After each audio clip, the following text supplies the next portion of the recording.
Welcome to the Super Sentai Brothers. This is episode 18 of Licensed to Carranger, the internet's best and only podcast dedicated to Gekisou Sentai Carranger.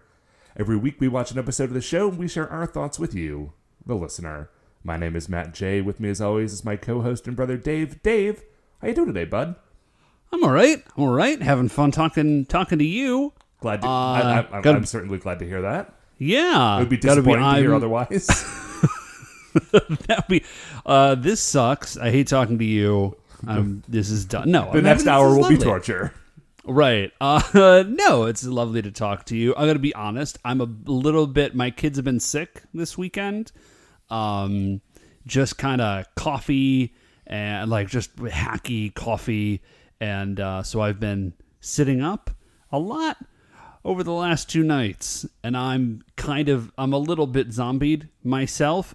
Thankfully, I'm not sick. Well, that's good. But Beth is kind of feeling it.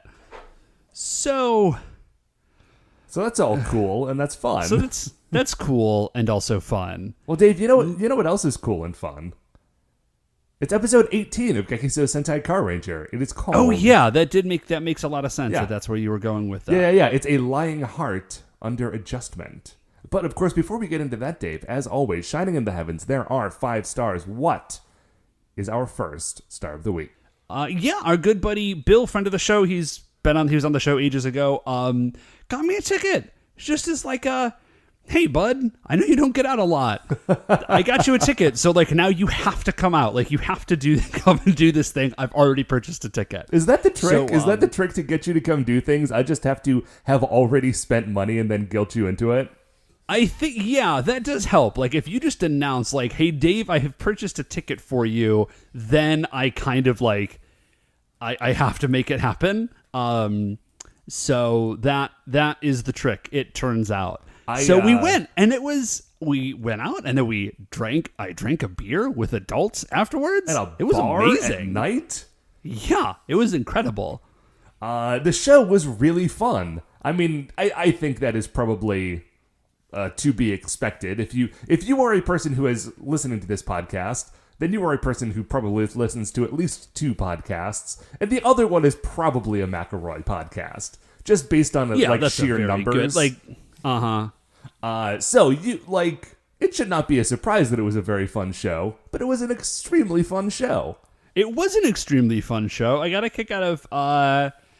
I think the fun parts that it was on one hand very much like the recorded show in that there was a lot of funny questions, but I was impressed at how smoothly they transitioned to a live audience, and also there was a lot more audience participation than I think I was expecting, so that was fun. Yeah, it was, man. Okay, here's one thing that I'm going to say about the experience of going to this podcast live show recording.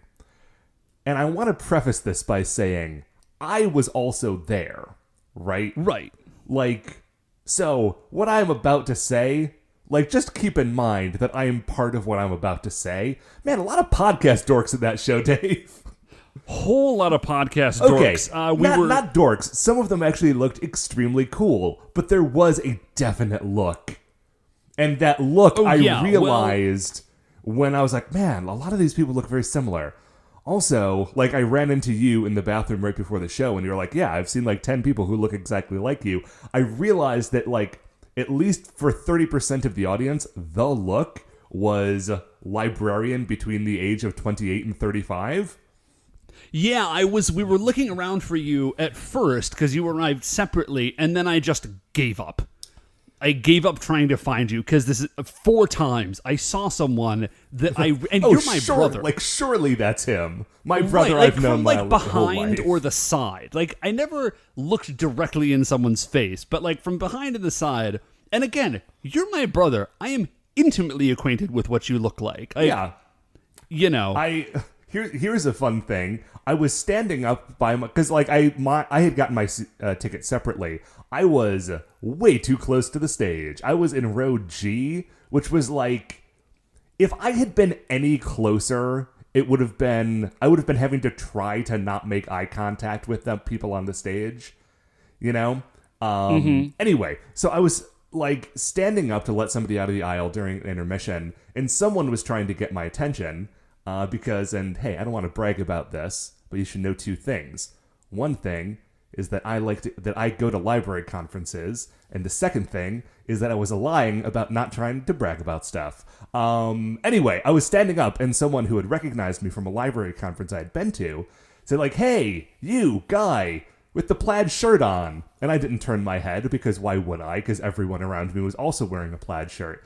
They said, like, with the beard and the glasses. And the person who was sitting next to the person who was trying to get my attention was like, you like, I know what you're trying to do, but that's not nearly specific enough.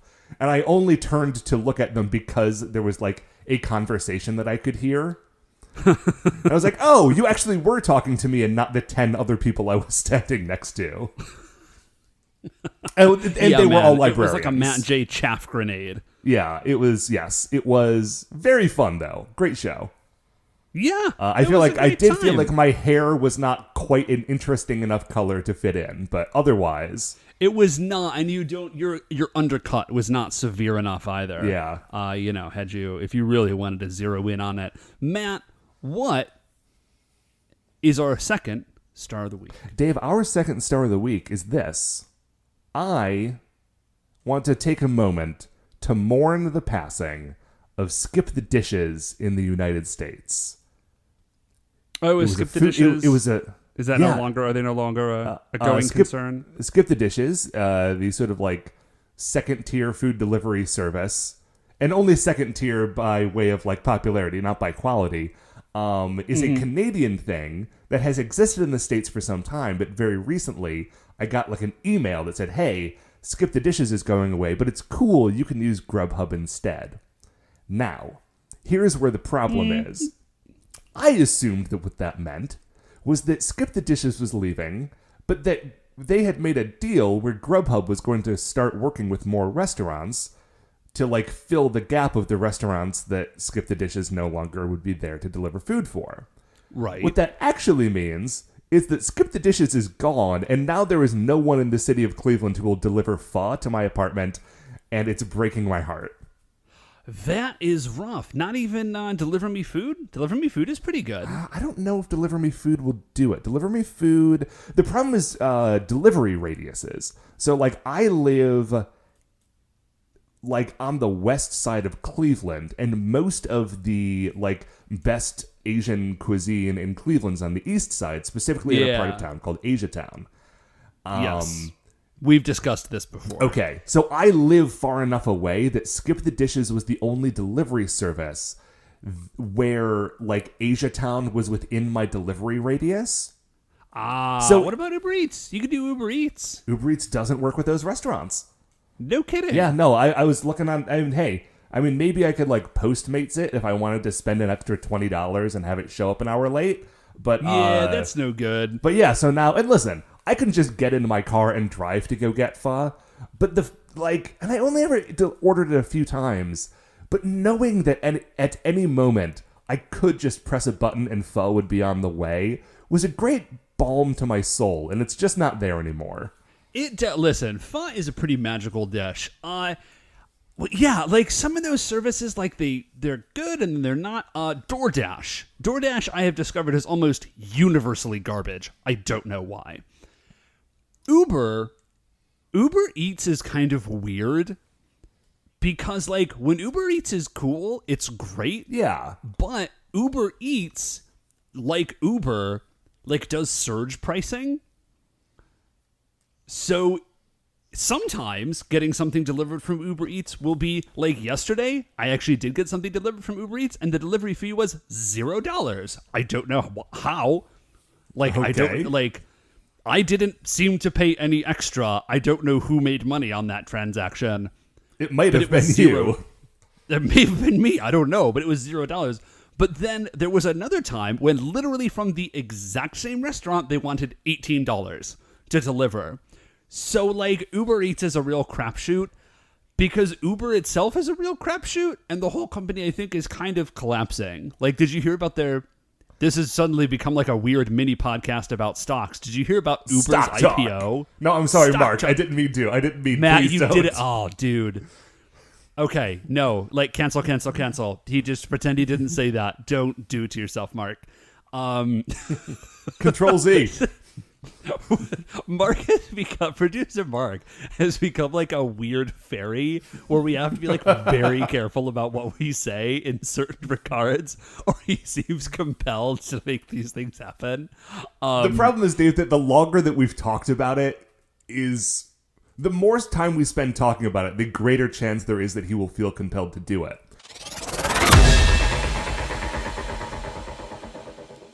Stock talk. I'm not continuing to talk about it to make him do it. I just want to explain to the listeners what we're experiencing right now. It's probably, in real time. Anyways, did you actually hear about Uber's IPO? Oh, yeah, that it did not go super good. It went to super poorly, and it just... I was actually very excited because I hear a lot about companies operating. They're like, this company had like $120 billion public offering, but they have are not and have never been profitable. Right, they've lost money every year that they've operated, and yet they are valued at billions of dollars. It's like, how? What? Who's in? You've been around for 10 years. You've never made money. Why would anyone invest in you? Right, and it's not like Amazon, where Amazon loses money on books but makes money on destroying America's lifestyle of commerce. Yeah, Uber only does one thing, and it doesn't make them money. Right, based on that, I will be having an IPO very soon. I can tell you, I don't care about... I know, people are weird about salaries. Maybe not weird, but since I'm a public employee, you can literally look up how much money I make, so I don't care. There's a website. This is not a joke. You could just go to a website and plug in my name, and it just tells you how much money I make. But I make $72,000 a year as a public school teacher, and so I will be having an IPO. I value myself at $1 billion, reasonable, which I think is fair because Uber was valued at $100 billion, and they don't make money. I make $72,000 a year. And when you think about it, Dave, teachers are priceless. It's true. They're the real heroes. It's true. So, oh God, please don't say that. I'd rather be not a hero and more of a highly compensated, indispensable professional. That would be much cooler. So, anyways, Matt, what is our third? Sorry, that whole teachers are heroes. But we're not. It would be cool to not be a hero. It would be cool to not be a selfless martyr. Sure. Hey, listen, dude. No. I am a librarian. I get it. Right. It's I'm not a martyr. I'm a martyr because you refuse to pay me. That's right. I mean, that's a different thing. You don't just get. I am a martyr because you have killed me. Right. You are the killer. What, Matt, is our third star of the week? Dave, the third star of the week is a warm summer breeze. That's not a metaphor for something. It's not going any further than that. I was out for a walk the other day at night. It was 10:30. I was taking a nice walk up to the lake and back before I went to bed. And as I was walking away from the lake, the breeze was rushing out to the lake, it does at night. Oh, yeah. Yeah, it's the best. We got some pre-thunderstorm breezes. Yeah, those are also very good. Yeah, and it was just that lake, that heading out towards the lake, warm summertime breeze, and it washed over me, and it felt extremely good. And I opened up my 5 stars note in my notebook app, and I wrote down the breeze coming north off of the road as I'm walking away from the lake at night as one of the 5 stars. I have no jokes about it, but it was so important to me that at the time I wrote it down. So I just wanted to honor that moment and really, really appreciate that good warm summer breeze. Would you say it made you feel fine? Yes, Dave, I would say that summer breeze made me feel fine. I would like to formally apologize for taking this long to get around to that very bad joke. I wish I could say the next line, but it's something about jasmine in your mind, and I've never quite been able to parse the jasmine. Yeah, blowing through the jasmine in my mind. There we go. Never quite been able to parse that one. I don't know any of the other words to that song. That is a song that used to play overhead during my first job when I was a produce boy at a grocery store. And yes, that tracks. The official job title was Produce Boy. Doesn't seem doesn't seem trop rocky enough for Danny Boys. Dude, Danny Boys loved some trop rock. Danny Boys Farm Market was a grocery store. That was where I had my first job, and the only thing they ever played was trop rock, tropical rock. For the reason that the dude who owned the place really liked it. Loved it. Like, that, it was not like, we did market data and our customers really like trop rock. It's like, nope. I own it, and I like trop rock. I'm here all the time, and I'm picking it's my car, and I'm picking the radio. Summer breeze, man. Anyway, that's the third star, Dave. What is our fourth star of the week? So, first star of the week is I am making my kids a set of monkey bars. Oh, that's fun. Yeah, it is. They're like 2.5, because monkey bars are too big for 2.5-year-olds. Sure. So I'm making a set that is like appropriately sized, and it's taking me forever because I don't have any time to. The project itself isn't taking forever. Let me rephrase that. If I ever had any time to work on it, the project would be done already. It has been an extant project for a month and a half. Okay.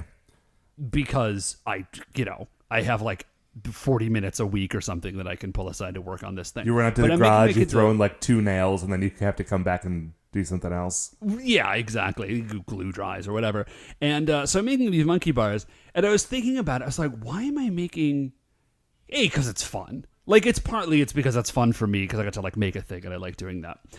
But I was like, why am I doing this? Like, there are monkey bars at parks, like not far from my house. And I realized that A, requires me to walk all the way to the park, even though it's not terribly far, and B, like, there's like a bunch of other people at the park, and I've got to like watch the kids interact with all these other people, and they're very good, but it's just like, it's like engaging again. And I just realized, I was like, it is literally easier for me to build you playground equipment that I can just leave in the backyard than it is to walk down the road to the fairly close to your home park. Yeah, it's just so much more, because it's like, it's just so much more relaxed. You're just in the backyard. I don't have to go anywhere, and I don't have to, like, you're just here. It's like getting food delivered. You know what I mean? It's not that, like, I could make food. It's just so much easier. I mean, just have it delivered. Just bring it to my house. But I like that. Just bring the monkey bars to my house. Like, I'll just have them here. But when I order a burrito and have it delivered to my house, that takes 3 seconds of deciding what kind of burrito I want to arrive. You are taking the time to like go out to the garage and go through like what I assume is a fairly time-consuming woodworking project. Well, I mean, yeah, but again, half the the fun of it is that I get a chance to. Sure. It's partly it's do all this, and it's partly an excuse to actually just go out and do a thing and like build a thing and feel creative with my hands, which is a delight. So anyways, I'm building my kids, and also I have a theory. I keep vaguely thinking, I'm like, I could build this again much faster the second time. There's got to be like an Etsy market for this sort of thing, doesn't there? It seems like there would. Probably. Shipping would probably be terrible if you're trying to send somebody monkey bars, but good point. Anyway, Dave. Oh, I'm sorry. I thought you were done with that. Yeah, I am done with it. I was just going to say what our fifth star was. Oh, I was just going to ask you what our fifth star was. So that's a nice bit of synergy. Yeah. Well, what, Matt, is our... Wait, you were going to ask me. Yeah. No, you go ahead. You ask me what it is. Dave, what is our fifth and final star of the week? So our fifth and final star of the week, Matt, is I get a cop to the real. I told you that my kids have been sick, and I'm a bit of a zombie. I didn't watch this episode. But I think... And I was going to read the synopsis for it, and I was like, you know what? That seems like kind of a jerk move in a weird sort of way. Like you haven't earned it. Right. Like, the point of this show is that we watch Super Sentai, and then we review it and, like, talk about it, and just reading the synopsis seems like a cheat. But I think this could still work. Here's what I propose that we do. The origin of this show, Matt, is that you had seen a lot of Super Sentai, and I had seen none of it. Right. And so this journey into Sentai, as I said, you were sort of my Virgil. You were sort of guiding me through this thing, and I was just sort of experiencing the wildness. The first blush, that dewy-eyed youth is no more. Now this is right. You're a Sentai fan cast. Right. At this You're point pretty seasoned. Yeah. And so I'm four seasoned. Heyo. Heyo, that was a dumb joke. They're all dumb jokes, Dave. Just roll with it. So I think if I just don't watch the episode, this will, in a way, be a return to form. So here's what I suggest we do. You're going to sort of start walking me through. And I, based on my knowledge of Sentai as a genre, am going to try to call from downtown the next thing that happens. Okay. Now, you are in luck, Dave, because as it happens, not only did I watch this episode today, I watched it twice. Oh, well, that's... So, and the balance has been, there's an equilibrium to that. Right. I wanted to watch the episode, but I had just opened, like, a bag of tortilla chips and a thing of salsa. I was like, well, I'm not going to, stop eating the chips so that I can keep pausing to take my notes down. I'll just watch it, enjoy this small bowl of chips and salsa, and then later re-watch it with a mind towards taking notes. So, I feel pretty well prepared for this. There you go. I'm not doing this again next week. Yeah, no. We should not do this. Oh, also, happy freedom from Game of Thrones, everyone. It's over. Your chains are broken. You made it. You made it. You did it. Congratulations. I genuinely hope it was everything you wanted it to be. I stopped watching the show 6 years ago. That's more pleasant than I was going to say. I was going to say, I hope it was worth it. Anyway, Dave, speaking of genuinely upsetting television shows, we're going to take a break. I've already watched this show, but we're taking a break anyway, and we'll be right back to discuss Episode 18, A Lying Heart Under Adjustment. Okay, welcome back. Episode 18, A Lying Heart Under Adjustment. Dave, original air date was June 28th, 1996. It was written by Hirohisa Soda. And it starts... Nice. Starts up in space on Barabarian. Cool. And the evil consultant, Richie Hiker, is doing a little play-by-play. They're watching some game tape from last week. They're like, listen, we did the jackets. The jackets made everybody very angry. And we were very excited about this plan. Unfortunately, it was a huge failure. So unfortunate. Wait. Okay. So he is, President Dynamo is getting upset, right? And Zanette is over in the corner. If you see her at all, she's over in the corner. Dynamo is getting upset, and that because, of course, they lost. And Richie Hiker is going to say... He's going to be like, oh, no, don't even worry about it. I have a new plan. It's even better. And if I recall something from last week, he is cruising for some hot tub time with Zanette. So hot tubs will be involved. Okay, you are half right. So, okay. Dynamo is... Actually, everyone's just sort of listening intently to Richie Hiker. And when he comes around to his new plan, he's like, listen... I know that last week getting them to put a jacket on, that was a failure. But it's cool because this week the plan is getting them to take all of their clothes off. Now I know what you're thinking, Dave. That sounds awful. It's not as skeezy as it sounds, but it does definitely get weird later in the episode. Okay. It gets very weird, but not in a... Okay, well, let me tell you, we will get to it. So, he says, this week, the plan is, get them all to take their clothes off. I've got a guy on the planet side. He's been working down there for a while. His name is O.O. Opa. And O.O. Opa is our dude who knows everything about hot springs. He's been hanging out in hot springs, and he has devised a way to shoot somebody with a laser beam, and that laser beam will make them... It's a naked beam. Well, it doesn't remove their clothes. It makes them want to remove their clothes. Okay. Well, yeah. Now, did you say that's not as skeezy as it sounds? Well, okay. His actual plan is this. We're gonna get the naked laser. We're gonna shoot the Carrangers with the naked laser. Then they... Wait a minute. So we're going to shoot them with the laser, and then they're going to get rid of their costumes and weapons and maybe their chargers, like their like henshin devices. And that's when we'll get them. Okay. What it actually is once they take their costumes off, they will, not being covered, of course, they will get a cold.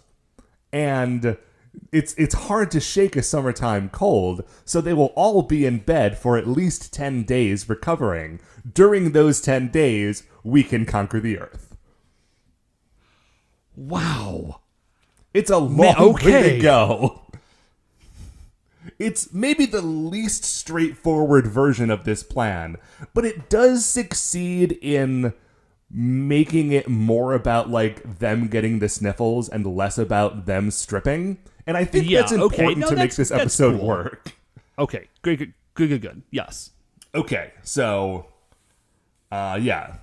Upa, he has created this laser called the Noogie Noogie Beam. And that's going to make them all strip. Now, Upa, Dave, you are very lucky to have not seen this episode, because there are a number of things which will be very difficult for me to remove from my mind. Okay. One of them is the horrifying visage of Upa. Upa's head, like he's wearing, his general look from the neck down is like generic monster who's hanging out at a hot spring. So he's got like monster body, but he's also got sort of like a robe on over it. And it's not like a costume. The robe is not like part of his like rubber costume. It's just a robe that he has on over his rubber body. His head, however, it kind of looks like flames, but his face definitely looks like something that used to have skin on it, but now does not have skin on it anymore. Specifically, that's not great. Specifically, his mouth looks like if you've ever gone to like an old-time market where there's a butcher counter, and they have this. There's something at the West Side Market in Cleveland where one of the butcher counters would always have a recently butchered like sheep's head that was just like the skull with most of the meat on it and the eyes still in it. It was, as a child, a shocking sight. As an adult, it will still get you off guard if you don't know it's going to be there. Yeah, it is a little bit weird because they leave the eyes in, so... Yeah, so that's kind of what this guy's face looks like. It's pretty rough. Okay, yeah, that's weird and gross. Do you want to take a moment to Google it? Sure, but you go ahead and continue. I can listen at the same time. Okay, so, we cut down to Earth. Now, Pegasus Motors is currently on their what might be an annual, but is certainly a company vacation to our favorite place in the world. To the fun park. The Rindo Lake Family Fun Farm. And man, they are selling the Rindo Lake Family Fun Farm just as hard as they have in years past. Like, dude, they do a great job. I would go there. I would love to go there. It still exists. You see them on the go-karts, which you know they've got to be having fun with. Because yeah. Oh, you find the picture? That is. Wow. Okay. Yep, that definitely just looks like someone peeled that dude's face off a little bit. Yep. And then did not put John Travolta's face back on, which is obviously the better version of that. We're talking about the movie Face Off. Yeah. No. Okay, so we see the go-karts. What is he supposed to be? You know, Dave, I watched the episode twice. Okay, I'm still not sure. His motif is an octopus. Okay. His name apparently is a pun on the English word octopus, flames, and the Japanese symbol. Man, I don't know. The spring symbol. I'm just looking at the Wikipedia. It's a rough one. Okay, so we see go-karts. We see Minoru is milking a cow. He loves it. There are flowers. There are bikes. There's a moment where you see Naoki on his bike and someone else is like sitting on the back of it and he's struggling to ride. And that is stupid because we had a whole episode about how Naoki did like supernaturally tough bicycle training. He's the one person on this team who should be able to drag all of them on one bicycle and not sweat it. It was infuriating. I don't know why they picked him to do that when it obviously would have been funnier for it to be Minoru, because everything's funnier when Minoru does it because he's a dope. I like Minoru a lot, but he's an effective dope. Yeah. Anyways, okay. So they're on this bike. They're at the fun park. I assume there's going to be hot springs there. There are. Okay. Now, Dave, I want to give you. I want to give you a hint. Who have I not yet mentioned that we see every week? Oh, Dapu. You haven't mentioned Dapu yet. What do you think Dapu is doing? No. Okay, he's not there because he's a horrifying alien. Sure. He is moping around. Although weirdly, the least horrifying alien in this episode. Good point. He is futzing around, but he's bummed out at. He's back at Pegasus Motors, and no. He is not at Pegasus Motors, but there's like something they're gonna need, and they're gonna try and get a hold of him, and he's not gonna be there. That would make sense, Dave. Instead, what has happened is that he feels so upset about being left behind because he feels like he's part of the Pegasus Motors family, even though the president of the company doesn't know he exists, that he is just walking down the side of the highway complaining that they left him behind with a map to the Rindo Lake Family Fun Park. Wait, they gave him the map to get there, but he has somehow procured a map. They did not leave him a map. He is upset at having been left behind, so he's just walking from Tokyo to this place. I haven't looked up how far that is, but it seems like it's a hike. Dude, as a master of car magic, it seems like there would be a better way for you to get places. Sure. Dapu. Maybe a car. That's what I would go with. Okay, so they're back at Rindo Lake. It's too early for them to be at the hot springs, I think. Mm-hmm. I don't know what they're doing besides having fun, but they're not gonna. It's too like the whole hook of this is the hot springs. We're not far enough in for them to actually be there. Yeah. So what happens is there's a little girl who runs up. She is someone who like lives near the hot springs. Her name is Emmy. Okay. Didn't nail the little girl coming up. Just nailed it that they were not at the hot springs yet. Yeah. So Emmy runs up and she says, "Oh my gosh, hello strangers. Huge problem. There's an alien over there. It's crazy. You need to go check it out." So, a few things. This is particularly weird because nobody knows that the Carrangers. So she just finds these like friendly-looking strangers. As it turns out, she finds some gullible-looking strangers because she tells them that there's an alien like over in a barn, and they tear, away from what they are doing. Run over there like, oh my gosh, it might be a bozo. Like, this is terrible. They run in, they tackle the person who is in the barn. It turns out it's just one of the farmhands who works at the park, and Emmy has lied to them. She is a, liar and a prankster who just, messes with people who come to the park. So she knows that this is true. Yeah, and we see her go to a field, and she's like, yes, it worked perfectly. They believed me. Ha ha ha ha ha ha. Okay. She is definitely going to see an actual alien. Yes. And immediately. They are right. They're going to see Opa. Opa, whatever. She's going to see him. She will go back to these exact same strangers. Yes. For no reason. I predict that she will have to cover a surprisingly long distance to run into them, and of course they will not believe her. We'll get like a Boy Who Cried Wolf sort of something, but of course it is really she has seen a real alien. Dave, not only have you nailed it 100%, I actually have the Boy Who Cried Wolf situation in my notes. Boom. Classic. Yeah, so she is saying no, I know I lied to you before, but this time you have to believe me. I really am telling you the truth. I did see an alien, and the president of Pegasus Motors is like, we need to get out of here. Ichitaru should not be hanging around with this horrible liar young girl. Right. It is, they are she did definitely just lie to them about an alien attack, but they are being pretty rough on her. Except wait. Yuko. No, you're very close. It's Natsumi. Oh. I really thought, no. Oh, you know what? No, I see it. Because Natsumi is like a big sister. Yuko is like the little sister a little bit. Natsumi actually does make more sense.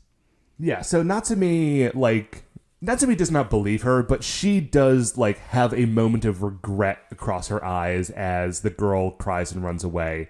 Now, they all are getting on a shuttle bus to go from the Rindo Lake Family Fun Farm over to the fabulous Hotel Epinard Nasu.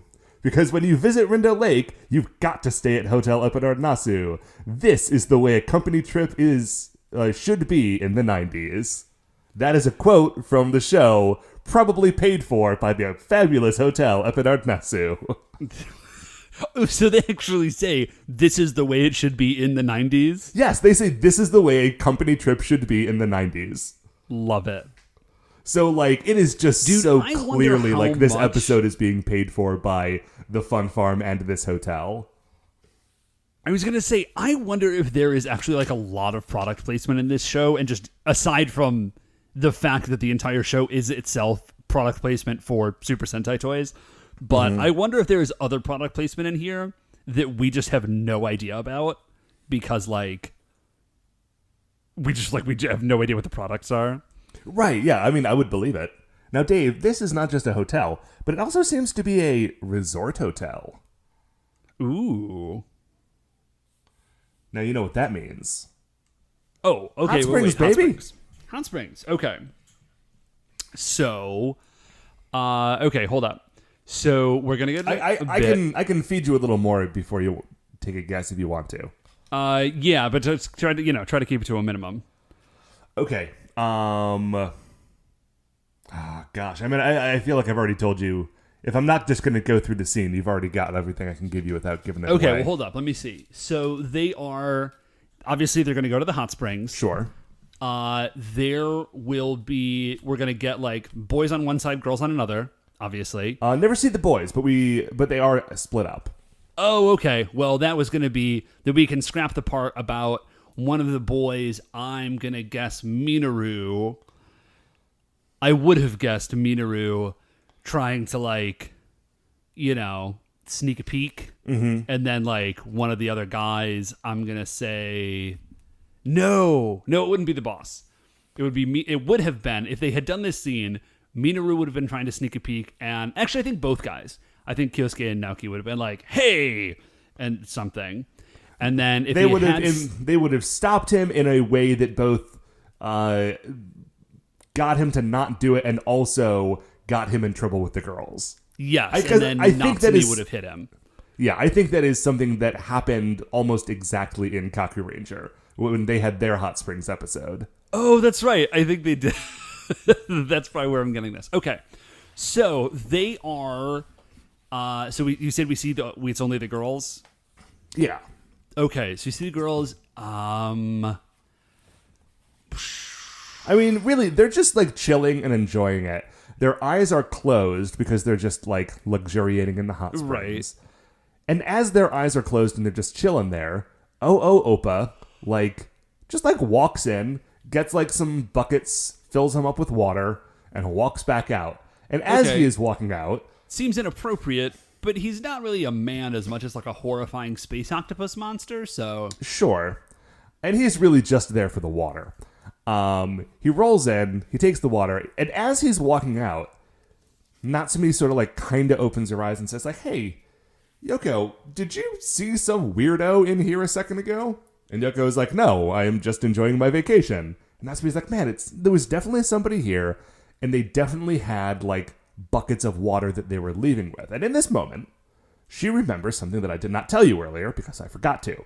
Okay. Was when Emmy, the girl, was telling everybody the second time she saw an alien, she described Oppa. Okay. She's like, yeah, it's this weird thing in a robe with the sandals, carrying the bucket. So when she sees that, she's like, oh gosh, like maybe she was telling the truth after all.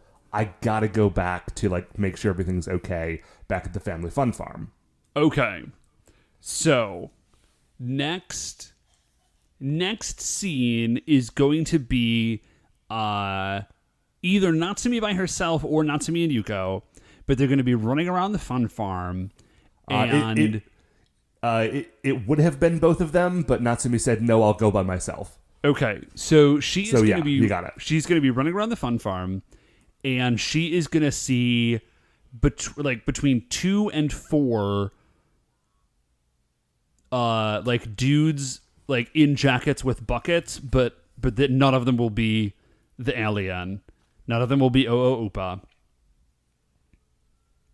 That's as much as I've got right now. Okay, I do like the episode that you were putting together. It does not happen to line up with this episode every time. What is happening right now is that Opa has retreated to his cabin that is his lab, his science lab, where he has a device. He is in there with Zelmoda. Now, I forgot about the naked laser. Yeah, you got it. Dave, you can't forget about the naked laser. That's a real rookie. So Emmy is spying on them because she needs to prove that she wasn't lying this time. She's got her camera. She is like sneaking up to this camera, or this cabin rather. She peeks her head in the window and she sees this like huge crazy device that Upa is like dropping buckets of bath water into. And he says like, okay, here's the deal with humans. There's something about this water makes them want to take their clothes off. There's some sort of particle in this water that makes them want to take their clothes off. Okay, so he is trying to use the water to like somehow soup up his laser. Yes. So what he is doing is he is taking the water and like... Okay, love it. Reducing it down to create a crystal that is made entirely out of the particle in the water to like just shoot pure naked lasers. Oh man, okay. You did start talking before I could get out my prediction, but please believe me that is what I was going to say. I was going to go with either that, like he was going to turn it into a crystal, or he was going to like somehow use it as like a lens, like he was going to freeze it or something. But I promise you that is what I thought was going to happen. I mean, what else could happen? Really, you're not going to use it like a squirt gun. That's dumb. Yeah, no, that's ridiculous. You've already got a laser. You've got to integrate. Right. So, Emmy outside accidentally like steps on a stick. Oh, the machine, it works. It creates the crystal, but the machine breaks and it overloads. So they can't just remake it. They have to use this crystal. This will be important to the moment. Okay. So Emmy like steps on a stick as she's trying to take a picture. Zelmoda and Upa hear the sound. They start chasing after her. I have a horrified moment where I think, is he going to shoot that naked laser at this girl? He does not, which is great. He is, although, chasing her and menacing her, but at this time, this is when Natsumi shows up and is like, hey, you jerks. I'm just a regular human because I never transformed, but I'm still here to stop you. Zelmoda and Upa are like, here's somebody we can try out this naked laser on.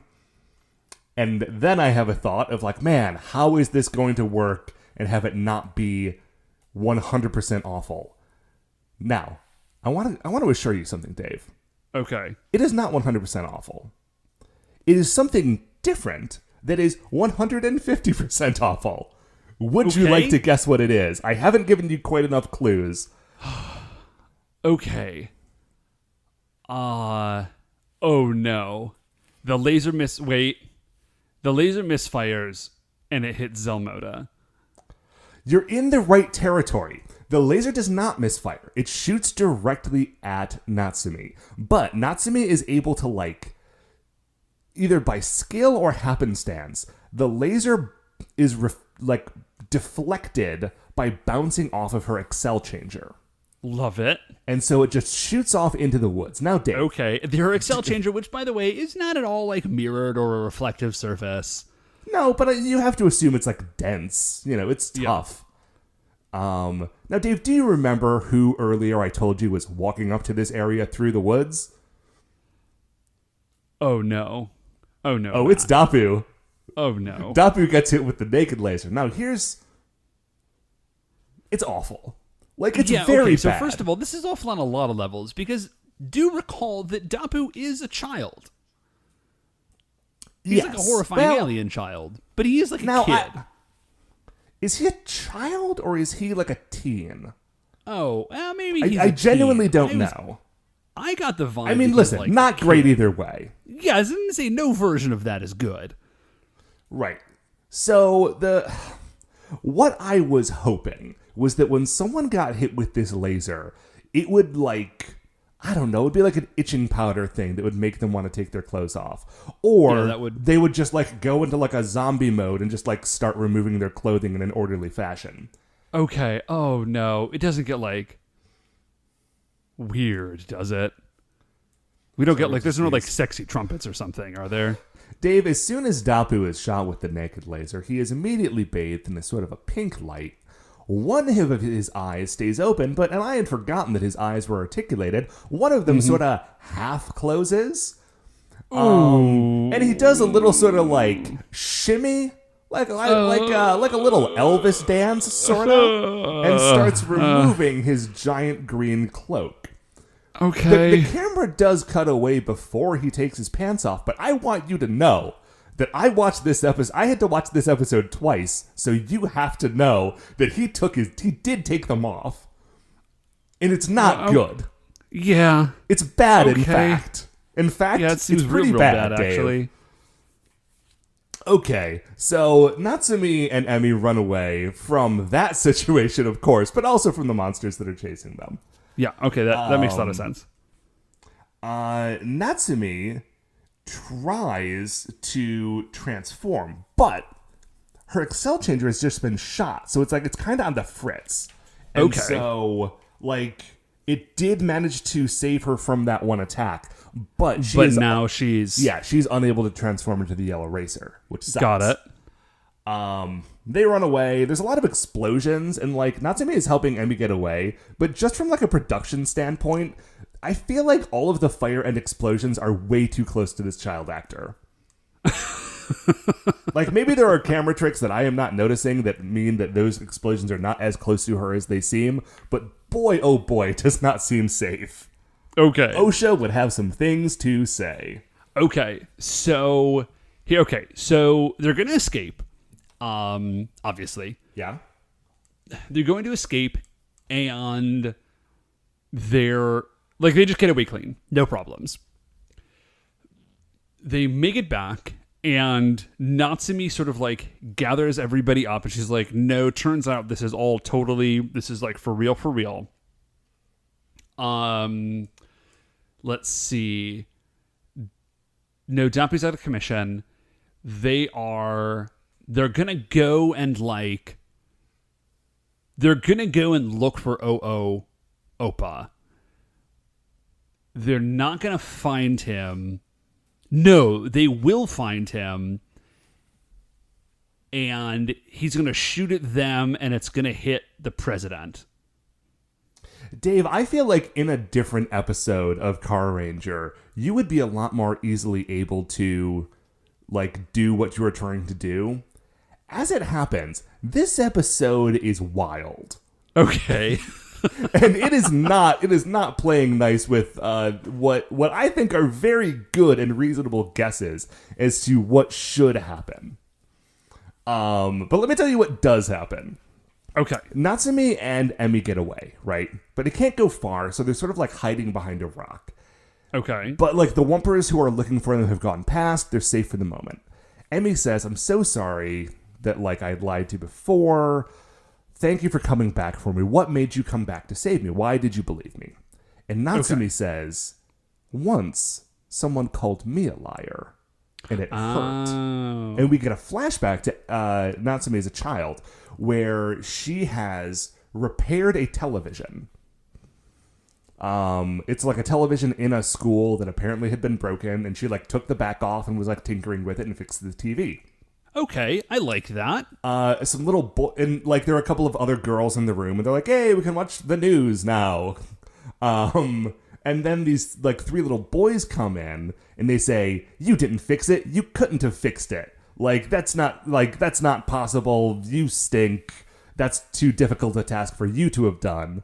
And Natsumi goes over and starts strangling one of them. And they get into sort of like a wrestling match, and a vase gets knocked over. Well, not strangling, but like, sort of like grabbing and shoving.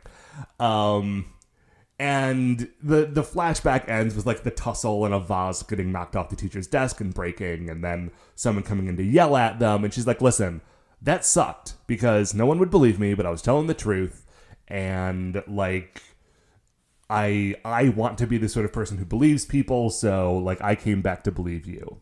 Okay, dig it. It was very good on a couple of different levels. I really like Kid Natsumi. I like that she's great, not just at fixing cars, but at fixing everything. Mm-hmm. I like that she like attacked those other children. I was gonna say, I feel like this is a very good, like this is great, sort of like background and character development for Natsumi. Yeah.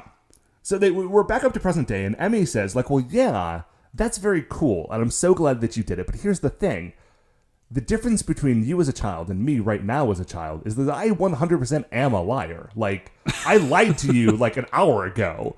Like 10 minutes before I told you the truth, I told you a terrible lie that drove you all into a panic. And Natsumi is just super cool about it.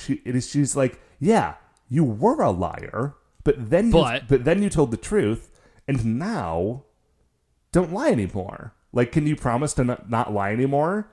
And Emmy says, I cannot.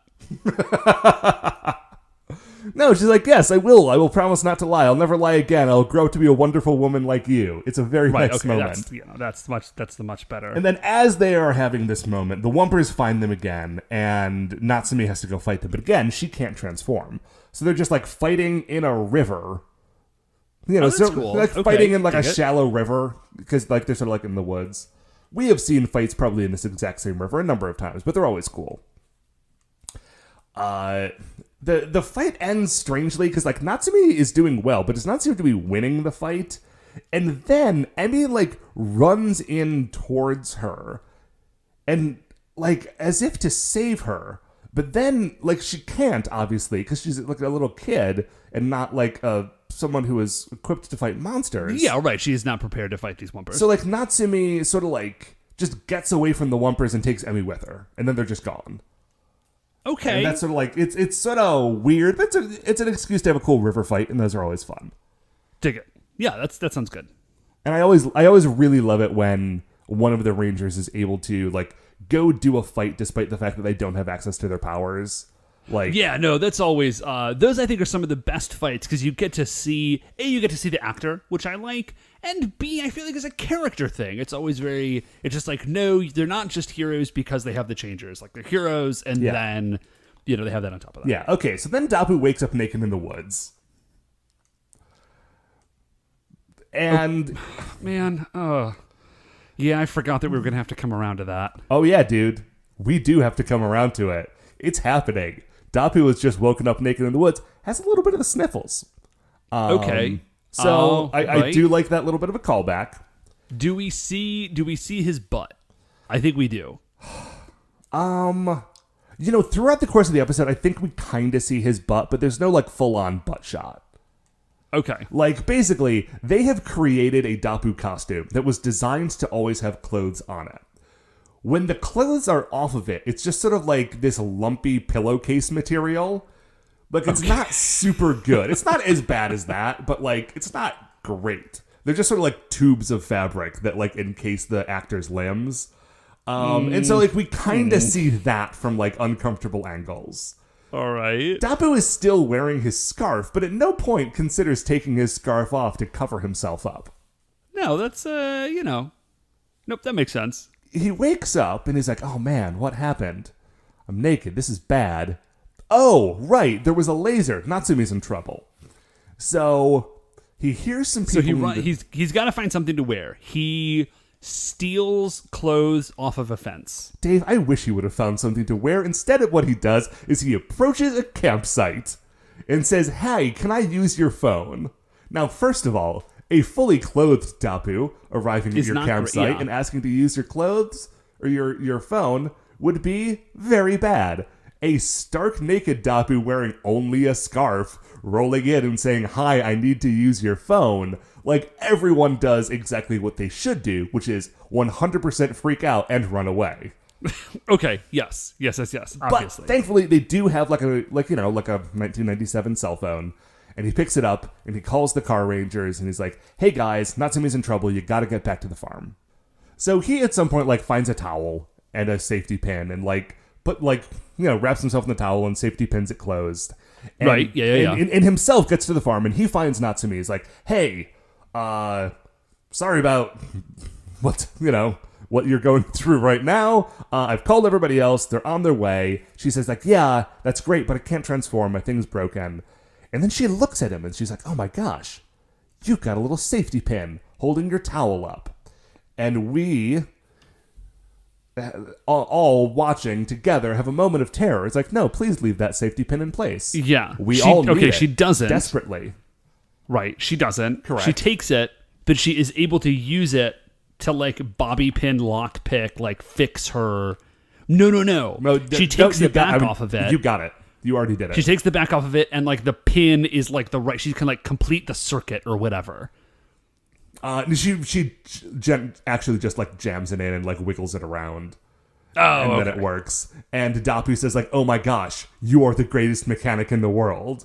Love it. Which is great, and also probably true, if she was able to pull that off. So, her Excel changer is working now. Great. Everybody else is here. There's like a big fight going on. My notes honestly get a little hazy because we're getting towards the end of the episode. At some point, when they are fighting, Natsume takes her sword, charges it up to full power, throws it like a spear. It jams into the chest of Opa. She, like, flying jump attacks. As she does, pulls the sword out and then hits him with it again. Oh, dang. All this time, by the way. Is that as good as it sounds? Because I may just go try to find, like, good. that bit. It was extremely good. All this time, Natsume has had the naked laser crystal. But, Opa has had, like, the laser itself. Like, the crystal sort of, like, fits into the barrel. Okay, So, cool. when she does that, she is able to get the gun. And then she shoots Opa with the laser. So he takes off his, like, he also does, like, a upsettingly stripteasy thing. It only lasts for a second, but it's definitely there, where he's taking off his, like, bathrobe. But he's, like, he has just, like, a regular monster body underneath that also kind of has, monster body underwear attached to it, like a onesie. Cool. Yeah, right, so of course. Which is just, like, part of his body, I'm sure. Right. And then, like, while he is distracted by doing that, she gets her, like, big giant knuckles and just, like, punches him in the head until he dies. Okay. I mean, it so kind she of solos dies. him. Yeah, I mean, he's gonna grow in a second, but yeah. Yeah, of course. Like, she solos him while everyone else deals with Wumpers. Got it. And then, he goes down, he gets big. This, I'm sure you could tell me exactly, like, he falls over. I was going to say, he's going to go down. He gets big. They summon RV Robo. I'm going to say Signal Man does not show up for this one. Correct. They go back and forth. Ideally, there would somehow be a giant version of the laser that they would do something with RV Robo, but they're not going to. And they kill him with a giant sword. Yeah, pretty much. There's like a couple of details in there, but like, all those fights kind of work the same. And then that's basically it. So at the end of the episode, you get a little voiceover from Natsume as they're like all loading on the bus to drive home. And she's like, "Well, we had to deal with some aliens and there was some weird stuff in there in the middle, but we all had a great time at the Rinda Lake Family Fun Farm." Awesome. I love it. And as they're driving away, they have, once again, left Dapu behind. Oh, no. Now, Dave, Dapu is no longer naked, but he has not located his original garb. That green robe, it's gone now. Now, he has just found some other clothes. Just like some jeans and a Michael Jordan Chicago Bulls jersey. Oh no. And a hat that like a backwards hat that he's wearing, and he's running after the bus saying like, "Hey guys, don't leave me behind." Here's something I discovered looking at the wiki of this episode. Dave, that's just what he wears now. He got shot with a naked laser so hard that he lost those clothes forever, and now he just wears civvies. Which is weird, right? It's not bad necessarily, but it's definitely weird. It is definitely weird. I maybe like it more. Man, you have not seen this Michael Jordan jersey. Okay. It does not say Jordan, but it's like red with black, and it says number 23. So, like... Okay, I mean, that's definitely, obviously, a Michael Jordan jersey. Right. It is just, it is with the serial numbers filed off, although not the actual number filed off. And that's it. That is the episode, Dave. But, of course, it is not the end of our episode, because first, we, both of us together, need to determine where Opa falls in the Creature Royale. Okay. So, he's got a laser that makes people get naked. And that's bad. And his face is extremely bad. And he made me look at Dapu naked. So all of those things are awful. Yes. He is not, I would say, as creepy as, like, General Cactus. No, because again, although he does have a laser that makes people do stuff, like, although when it happens, there's a bit of, like, weird, like, it's skeevy adjacent. Yeah, But the it's show not, like, does not full-on. present it as being like a perverted thing, you know? Even though I'm super not comfortable with it, it's not like General Cactus. Right, yeah. Like, it is not an element of his character that he is, like, awful and skeevy. It's just sort of, like, this could be played for laughs. Like, this seems sort of okay. Yeah, and again, the laser itself only ever actually hits monsters. Like, if he had actually shot Natsume with it, then, like, this would be he would go somehow even further down on the list.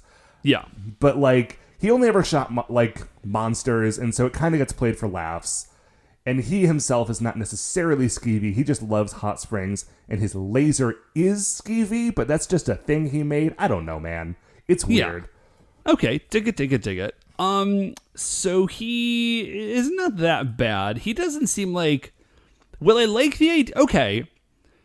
I like the idea that he has, like, identified something in hot spring water that makes people want to get naked and actually, like, manages to incorporate this into his already naked... into his laser that exists. Right. So, like, that's cool at least. So, I mean, I'm still mad at him because he made me see things I never wanted to. Okay. No, I get that. So, like, who on this list is not necessarily bad, but I personally dislike? So, like, he's not the worst of the worst, right? He's not. He's not even the worst of the Bozo, because you got a couple like your MM Mogus and your Yu Yu Warrens who are just nothing. Yeah. So here's what I would say: like, this dude is so weird. He's not connected. Like, I don't have a jumping off point for this guy. All I can say is, I don't like him as much as Noparaburo, that crazy, like, big blue immortal Frankenstein monster from Kakure. I'm just kind of, like, looking down on that list. Okay, but he's not as cool as Mirror Dimension. But okay, right below Noparaburo is the Jet Fighter Dimension, which is literally just like a plane that gets arms and legs. Yeah. And he's definitely better than that. Interesting. Okay, yeah. He's interesting, even if it's not something that I ever want to experience again. So that makes him our new number 146 on the list, right? It sure does. Okay, well, Dave, that is going to do it for another episode of License to Carranger. Before we finish up here, I'd like to remind you all that you can email the show at supersentaibrothers@gmail.com. If you want to get any updates on future episodes or check out the things that we're talking about on Twitter, we are at Super Sentai Bros. If you like the show, and I hope that you do, please remember that shining in the iTunes review section, there are 5 stars. Rate, review, subscribe on Apple Podcasts or wherever it is that you find the show. That would be swell of you. The Super Sentai Brothers are a production of Retrograde Orbit Radio. To listen to any of the other great Retrograde Orbit Radio shows, you can do that all at retrogradeorbitradio.com. Once again, we are the Super Sentai Brothers. I'm Matt. I'm Dave. And we'll see you next week for the greatest show on Earth.